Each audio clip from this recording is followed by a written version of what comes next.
तो यार आप अगर क्रिकेट की थोड़ी सी भी नॉलेज रखते हैं और आप अगर क्रिकेट को देखते हैं, वॉच करते हैं, तो आपको अपने रिकॉर्डों को टूटते हुए बनते हुए तो ज़रूर ही देखा होगा। और कुछ ऐसे इंटरेस्टिंग फैक्ट भी देखे होंगे जो कि शायद आपको शॉक भी कर दें। तो आज कुछ उन्हीं में से 10 ऐसे अननोन फैक्ट के बारे में आज हम बात करने वाले हैं, जो कि शायद आपको नहीं पता होंगे। हो सकता है किसी को पता भी हो, लेकिन मोस्ट ऑफ ऑल आपको नहीं पता होंगे। तो चलिए सबसे पहले हम स्टार्ट करते हैं नंबर 1 से, length of the cricket pitch. तो आप सभी के मन में ये डाउट तो ज़रूर होता होगा जब आप बचपन में क्रिकेट खेलते थे कि इंटरनेशनल क्रिकेट की पिच कितनी लंबी होती है। कोई बताता कि भाई इतनी होती है इतनी होती है, वैसे कुछ नहीं होता। जो मेन पिच होती है वो होती है 22 यार्ड की। अगर मैं आपको इसे फुट में बताऊं तो एटलीस्ट 66 फीट की होती है ये अराउंड। तो लगा सकते हैं आप 66 फीट, आई थिंक 22 यार्ड आप कंफर्म मान सकते हो। तो हाँ, तो ये 1877 से ही चलता हुआ आ रहा है। टेस्ट क्रिकेट में इसी चीज़ को फॉलो किया जाता है और पिछले 150 सालों से फॉलो किया जा रहा है और आई होप आगे भी फॉलो किया जाएगा। तो क्रिकेट की पिच होती है कितनी, अगर आपसे अब कोई पूछता है तो आप बता देंगे उसको कि भाई 150 साल से चलता आ रहा है और ये 22 यार्ड की पिच होती है। तो नंबर 2 पर स्विच करते हैं। नंबर 2 पर है Dravid feature in Ganguly each test match of his career. अब आपने सौरव गांगुली का नाम तो सुना ही होगा, आपके बीसीसीआई के प्रेसिडेंट हैं। तो सौरव गांगुली ने अपनी एंटायर करियर में 113 टेस्ट खेले हैं इंडिया के लिए और उन 113 टेस्ट के अंदर राहुल द्रविड़ ने उन सभी टेस्ट में पार्टिसिपेट किया है। अब चाहे उनके साथ हो या फिर टीममेट में किसी भी तरीके से, लेकिन राहुल द्रविड़ प्लेइंग 11 में हमेशा से ही फीचर रहे हैं सौरव गांगुली के करियर में, जो कि टेस्ट का करियर था। 113 टेस्ट लेते हैं। तो लगा सकते हैं आप यहाँ से कि राहुल द्रविड़ का ऐसे ही नहीं कहा जाता है टीम इंडिया की दीवार। तो नंबर 3 पर आते हैं। तो गाइस नंबर 3 पर है एलेक्स स्टोवर्ड, बॉर्न ऑन 8/4/63। इनकी डेट ऑफ बर्थ है 8/4/63 और इनका जो टेस्ट करियर एंड हुआ था उसमें इन्होंने रन बनाए थे पूरे करियर के 8463, 8/4/63। समझ रहे हो, टेस्ट रन थे इनके। तो यहाँ से आप पता लगा सकते हैं कि एलेक्स स्टोवर्ट का जो डेट ऑफ बर्थ है 8 अप्रैल 1963 और इनके करियर में जो इन्होंने रन भी बनाए थे ना टेस्ट के रिटायरमेंट तक, वो भी थे 8/4/63। तो ये एक कोइंसिडेंस भी है ही, क्या कोइंसिडेंस ही है, ऐसा सोचा तो नहीं होगा अपना एलेक ने, लेकिन ये हो गया है। तो आप कह सकते हैं कि हाँ, एलेक काफ़ी लगे रहे, उनको अपना डेट ऑफ बर्थ का नंबर मिला रन्स के फेस में। तो नंबर 4 पर आते हैं। नंबर 4 पर है India was the first team to win ICC world cup as a host in 2011। तो इंडिया एक पहली टीम थी जो कि होस्ट होने के बाद भी, होस्ट वो होता है जो कि अपनी कंट्री में वर्ल्ड कप कराता है, उसको होस्ट बोलते हैं। जैसे कि इंडिया में अगर वर्ल्ड कप होगा तो इंडिया होस्ट होगा, और लास्ट ईयर इंग्लैंड में था तो इंग्लैंड वहाँ का होस्ट था।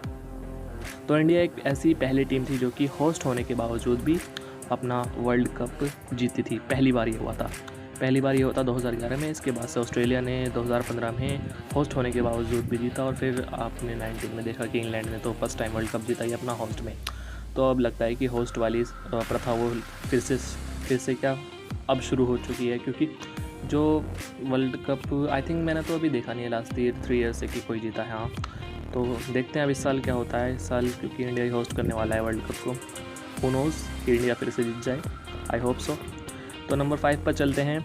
Australia defeat England in a irregular and century test match by 45 runs.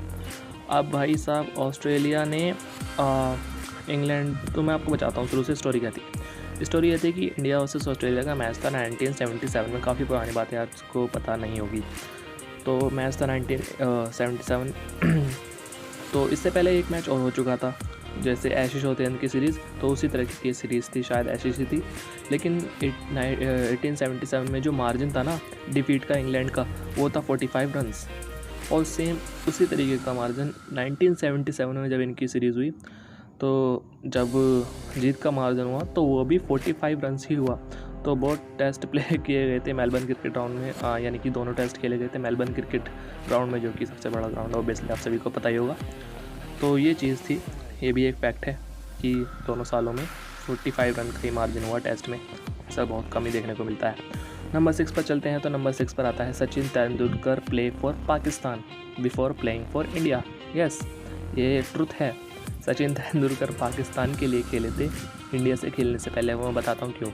पहले पूरी बात सुन लीजिए, उसके बाद आपको समझ में आ जाएगा। सचिन तेंदुलकर का डेब्यू हुआ था 1989 में।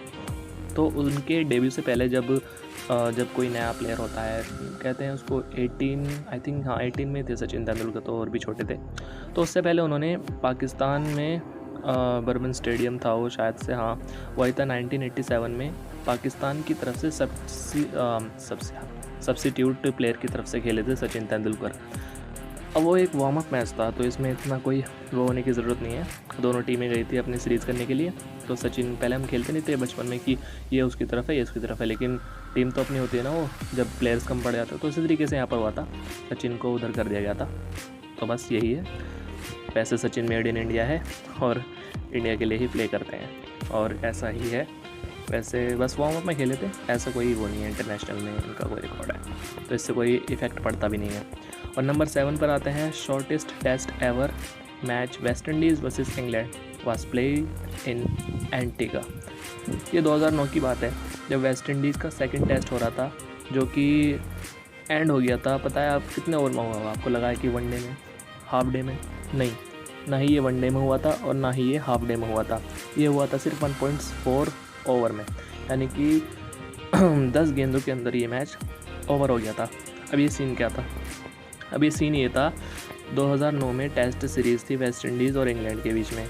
कैरेबियन में सीरीज़ होने वाली थी, पहला मैच हो चुका था, और दूसरा मैच जो था, सेकंड मैच, वो एंटीगा में था।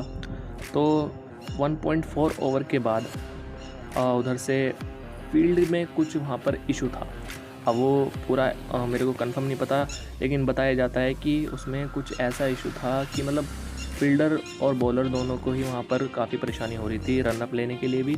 आई थिंक वहाँ पर कह सकते हैं फील्ड ख़राब थी। फील्ड ख़राब की वजह से इस मैच को आईसीसी ने वहीं पर रोक दिया था और ये वहीं पर एंड हो चुका था। तो ऐसा भी होता है क्रिकेट में। ये तो आई थिंक आपको नहीं पता होगा, पता हो भी सकता है अगर आप पहले से फॉलो करते हैं, क्योंकि ज़्यादा पुरानी बात भी नहीं है। तो नंबर 8 पे चलते हैं। नंबर 8 पे आते हैं, Sanath Jayasuriya has pick more ODI wicket than Shane Warne. Shane Warne का नाम कौन नहीं जानता? शेन वॉर्न का नाम सब जानते हैं कि लेग स्पिनर में आई थिंक लेग स्पिनर थे, हाँ यस, लेग स्पिनर में शेन वॉर्न सबसे बेहतरीन बॉलर माने जाते हैं ऑस्ट्रेलिया के लिए, और वर्ल्ड में भी सबसे बेस्ट माने जाते थे अपने टाइम के। लेकिन सनाथ जयसूर्या का इतना नाम नहीं था पहले as compare to Shane Warne. मेरी बात को ध्यान देगा, as compare to Shane Warne, क्योंकि शेन वॉर्न ऑस्ट्रेलिया से बिलोंग करते थे और ऑस्ट्रेलिया एक स्ट्रॉन्ग कंट्री थी क्रिकेट में। तो सनाथ जयसूर्या ने शेन वॉर्न से ज़्यादा विकेट कैसे लिए, मैं आपको बताता हूँ। शेन वॉर्न काफ़ी ओल्ड एज हो चुके थे, आप सभी को पता है कि शेन वॉर्न काफ़ी ओल्ड एज हो चुके थे। उन्होंने रिटायरमेंट ले ली थी ओडीआई करियर से अपने, लेकिन उन्होंने जितने भी विकेट लिए थे टोटल अपने ओडीआई करियर में, वो थे 293 विकेट लिए थे उन्होंने। और सनाथ जयसूर्या ने आई थिंक उनसे थोड़ा ज़्यादा फालतू खेला था ओडीआई में, तो इसी वजह से शायद ये हुआ है। तो सनाथ जयसूर्या के जो विकेट थे वो थे 323 विकेट लिए थे। Orthodox left arm spinner Shane Warne थे हमारे, और एस लेग स्पिनर दोनों ही लेग स्पिनर थे, ये मान लो आप, छोड़ो। तो 9 पर आते हैं, Sunil Gavaskar score duck in a entire career all where golden duck. तो भाई साहब, सुनील गावस्कर का नाम तो आप सभी ने सुना होगा, कमेंट्री में स्टार स्पोर्ट के लिए कमेंट्री करते हैं, आईपीएल में भी और बायलैटरल सीरीज़ में भी आपने देखा होगा, आईसीसी इवेंट में भी आपने सुनील गावस्कर को देखा होगा कमेंट्री करते हुए, और भी काफ़ी सारे वो क्रिकेट से रिलेटेड काम करते रहते हैं इधर उधर। तो सुनील गावस्कर बहुत ही तगड़े बैट्समैन थे अपने टाइम के। इस बात को आपको कंसिडर करना होगा, मानना होगा, और आपको पता भी होगा अगर आप पहले से ज़्यादा क्रिकेट देखते हैं तो। सुनील गावस्कर ही वो पहले बंदे थे जिन्होंने 10,000 रन हिट किए थे टेस्ट क्रिकेट में।